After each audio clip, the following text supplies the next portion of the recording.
Aujourd'hui, l'Amazonie fait face à de nombreuses menaces environnementales, sociales, culturelles.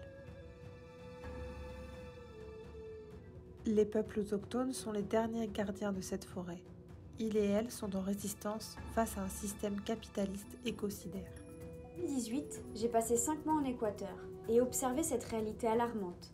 J'ai en effet vécu quelques semaines aux côtés d'un peuple autochtone, les Sapara, en plein milieu de l'Amazonie. Pendant ces journées d'immersion, j'ai découvert un mode de vie complètement différent. Un peuple connecté à son territoire, conscient de sa richesse, mais aussi de la menace qui pèse sur lui. Cette expérience a décentré mon regard de jeune femme occidentale et m'a fait prendre conscience des interdépendances qui nous lient. Bref, ce séjour a été une véritable prise de conscience de l'urgence à transmettre le message des Sapara, mais aussi globalement des peuples autochtones qui luttent au quotidien pour préserver leurs terres et leur culture. Au lieu de simplement relayer les luttes et les messages portés par ces peuples, il nous tient donc à cœur d'inviter une délégation de jeunes afin que leur voix soit écoutée, mais surtout entendue. C'est ainsi qu'en partenariat avec l'association Selba Viva, nous souhaitons accueillir en novembre 2023 une délégation de 7 jeunes d'Amazonie colombienne et équatorienne, le temps d'un séjour sur le territoire breton, ponctué de soirées d'échanges interculturels visant le grand public, d'ateliers de sensibilisation destinés aux écoles et de rencontres entre activistes de divers horizons. Le projet d'éducation à la citoyenneté et la solidarité internationale que nous souhaitons vous présenter aujourd'hui est l'organisation d'une rencontre le temps d'un week-end à Rennes entre la délégation de jeunes amazoniens et de jeunes bretons sensibles aux problématiques environnementales et sociales.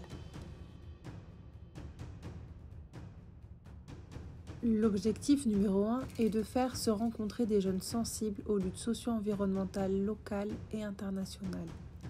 En effet, nous constatons l'urgente nécessité d'échanger sur nos expériences d'engagement réciproque, sur nos rapports au monde singulier pour faire naître des projets communs en faveur d'un même objectif, la protection du vivant.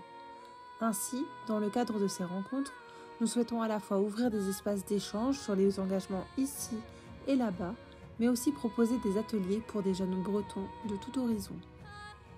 L'objectif numéro 2 est de repenser et recréer des outils d'éducation à la citoyenneté et la solidarité internationale et d'éducation à l'environnement, prenant en compte la dimension interculturelle, comme la fresque du climat, puis proposer une série d'animations à destination d'un public jeune non sensibilisé grâce aux outils pédagogiques créés lors de la rencontre.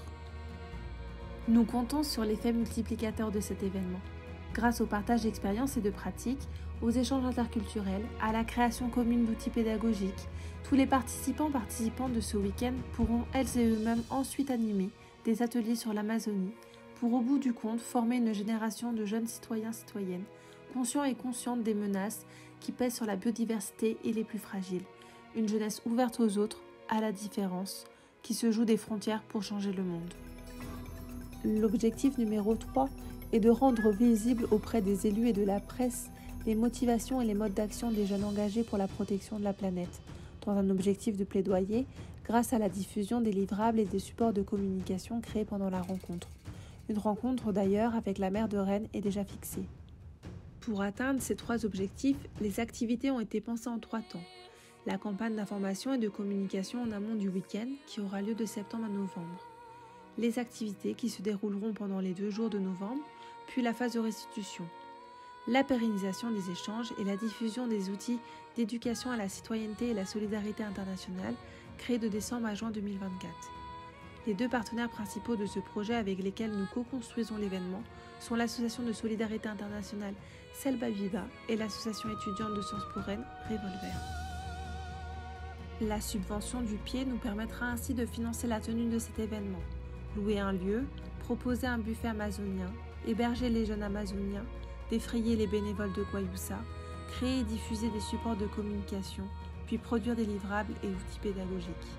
Dans un monde où le repli sur soi va croissant, où l'urgence climatique nous presse, se rencontrer, écouter des récits inspirants et rêver ensemble à d'autres avenirs, notre monde pour la jeunesse est devenu vital.